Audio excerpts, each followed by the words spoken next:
안녕하세요. 한홍진 간호사입니다. 오늘은 간호사가 왜 부족한지를 한번 고민해 보려고 하는데요.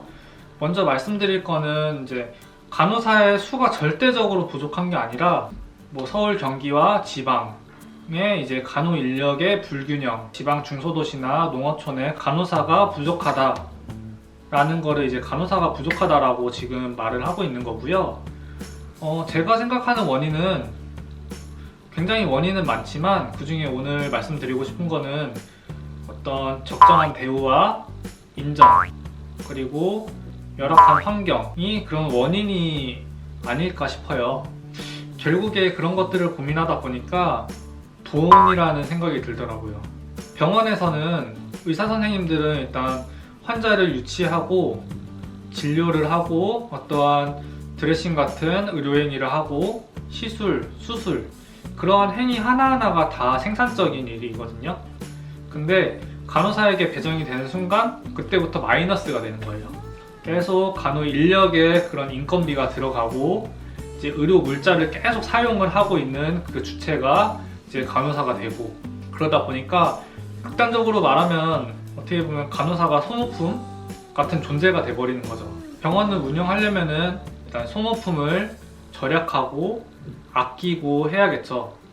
그리고 보통 우리가 똑같이 일상생활에서 소모품을 아끼고 절약을 할 때 생각하는 것 중에 하나가 뭔가요? 조금 불편해도 감수하고 써야지, 절약해야지, 그런 생각을 하잖아요. 그렇게 병원에서 소모품을 아끼고 절약하고 불편함을 감수하고 하는 주체가 간호사가 돼버리는 거죠. 간호사를 아끼는 거는 간호사의 수를 줄이고, 간호사를 절약하는 거는 간호사에 대한 급여를 줄이고, 불편함을 감수하는 거는 어떤 열악한 환경이나 처우를 개선하고자 하는 의지를 줄이고 라고 생각을 하면 될 것 같아요. 이렇게 뭔가 그런 간호사 수를 줄임으로써 남아있는 간호사들이 견뎌야 하는 그런 힘든 근무 스케줄, 그리고 낮은 급여 수준, 열악한 환경, 이러한 것들이 계속 악순환이 돼서 계속 그 서클에서 벗어나지 못하는 거죠. 물론 서울의 이제 좀 큰 대형 병원 같은 경우는 모집하는 간호사의 수보다 더 많이 지원을 해서 항상 이제 간호사가 많이 몰려요. 학생들도 많이 몰리고. 근데 거기에서 이제 꽤 높은 이직률을 보이는데 그런 것도 물론 고려를 해봐야겠죠. 서울의 이제 상급 종합병원에서 이직을 하는 여러 가지 원인들 중에 너무 높은 중증도로 인한 부담, 그리고 뭔가 교대 근무의 어려움, 그리고 워낙에 간호사 선생님들이 여자 선생님들이 많다 보니까 출산과 육아를 이제 병행해야 되는 그런 어려움들, 그리고 간호사 조직만의 그 어떤 특수한 문화, 그런 것들을 생각해 볼 수 있는데요.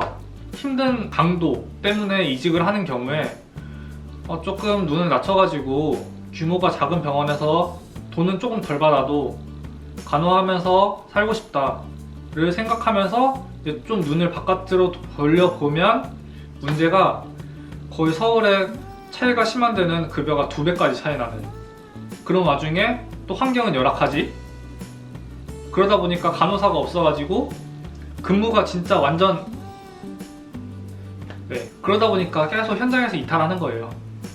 이러한 앞에서 말씀드린 그런 원인들을 조금 생각해보면 무조건적으로 이제 간호사의 수를 늘리고 억지로 막 우겨넣고 그런 것들이 아니라 좀 뭔가 적정하게 대우받고 인정을 받으면서 이제 생산적인 일을 한다는 그런 보람을 느끼게 하는 게 먼저가 아닐까 싶어요. 뭐 하물며 이제 더 나은 환경에서 인정을 받으면서 사회적 위치를 가지면서 간호를 하기 위해서 뭐 미국이나 캐나다, 호주 이런 외국으로 떠나는 마당에 그러한 것들을 갖추고 있는 지방이라면 못 갈 이유가 없죠. 간호사 수급의 지역 불균형 문제를 해결하기 위한 방안 중에 하나로 지역 공공간호사 제도라는 거를 또 저 아래쪽에서 추진하고 있나 보더라고요. 근데 문제는 그런 열악한 환경을 견디지 못하고 응급사직이라는 거를 하는 경우도 종종 볼 수 있거든요, 간호사 그 조직에서. 근데 그런 갖추어지지 않은 곳에 등록금이나 뭔가 학위로 유인을 해가지고 의무적으로 지역에서 일을 하게 만들겠다 라고 하는 거는 어떻게 보면 뭐 예를 들면은 밖에 난리가 났으니까 네가 잠깐 지켜줘 라고 하면서 너에게 무기를 줄게 하면서 한 손에 폭탄을 주는 거죠. 이제 그런 미끼를 물어가지고 들어갑니다. 근데 막상 현장에 나와보니까 전쟁터인 거예요. 출구도 없어. 거기에서 이제 폭탄을 쥔 간호사가 전쟁터에서 견딜 수 없을 때 어떠한 사회적 문제가 일어날지 그런 것도 생각해 봐야 돼요. 오늘은 뭐 여러 가지 다양한 문제들 중에 뭐 간호사의 대우와 인정과 돈에 포커스를 맞춰서 한번 고민을 해봤는데요. 어떠신가요, 여러분은? 한번 고민을 해보면 계속 이런 고민에 대한 문제들이 이슈화가 되면은 조금 더 나아지는 그런 계기가 되지 않을까 싶어가지고 이런 영상을 만들어 봤습니다. 간호사 선생님들이 조금 더 나은 여건에서 적정한 대우를 받고 생산적인 일을 하는 그런 보람을 느끼는 그런 시간이 좀 빨리 왔으면 좋겠네요. 감사합니다.